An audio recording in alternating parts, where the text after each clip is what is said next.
Të shtunën e 11 prillit të gjitha skuadrat e kategorisë së parë në futboll do të zbresin në fushën e Gjelbër për të zhvilluar ndeshjet e javës së 30 të këtij kampionati.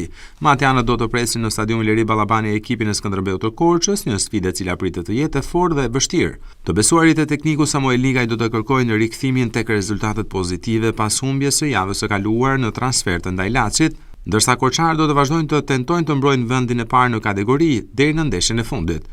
Lufta mes tre vendeve të para mbetet e fortë pasi janë me vetëm nga 3 pikë diferencë, Skënderbeu 70 pikë, Laçi 67 pikë dhe Pogradeci me 64 pikë.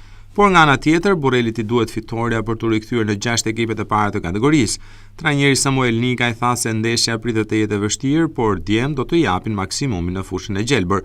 Kjo do të jetë ndeshja e parë pas disa javësh që skuadra do të jetë me të gjithë formacionin e plot. Do thonë drejtën lusim kundër skuadrës kryesuese, që është skuadra më e mirë.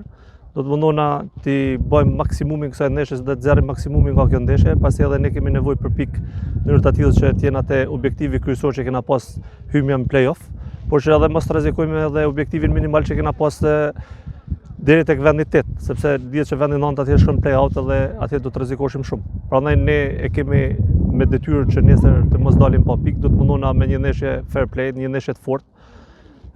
Mendoj që ka me qenë ndeshje luftume, kryesisht edhe në aspektin fizik.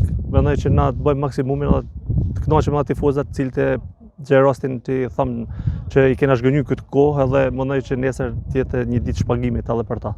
Po me të thënë drejtën, qysh prej das 23 dhjetor që në ofron një lojtar të më të rëndësishëm të ekipit në Diber.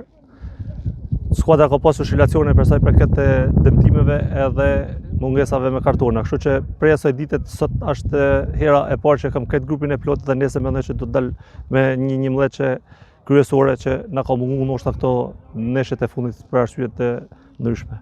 Të gjitha ndeshjet do të zhvillohen nesër në orën 15:00, ndërsa stafi teknik i Burrelit kërkon mbështetjen e plotë të tifozërisë matjane në stadion.